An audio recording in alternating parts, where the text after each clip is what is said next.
কষ্টের পরেই সুখ, সুখ এটা দুঃখের পরেই থাকে। আল্লাহ সেটআপটা এভাবেই করেছেন। দুঃখ, কষ্ট, বিপদ আর পরীক্ষায় মুমিন ভয় পায় না, কারণ মুমিনের হারাবার কিছু নাই, ঠিক কিনা? আমাদের জীবনে যদি বিপদ নেমে আসে আমরা কি চিন্তিত হই?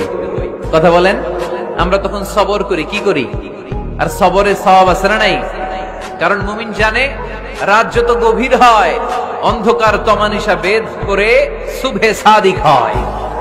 মুমিন জানে গর্ভবতী নারীর পেটের যন্ত্রণা যত বাড়তে থাকে নতুন মেহমান আগমনের সময় ঘনাতে থাকে, ঠিক কিনা?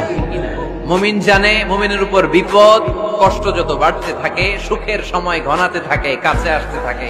চিল্লায় বলেন ঠিক কিনা?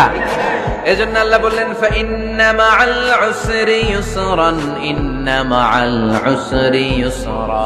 ও নবী, চিন্তা করবেন না, পেরেশান হবেন না। মাক্কি জীবনে আপনার দুঃখ কষ্ট, কিন্তু কিছুদিন পরে মাদানী জীবনে আপনার জীবনে সুখ নামিয়ে দিবে কে? আপনার জীবনে আনন্দের বন্যা বইয়ে দিবে কে? মোটিভেশনাল সূরা, পেইন রিলিভিং সূরা।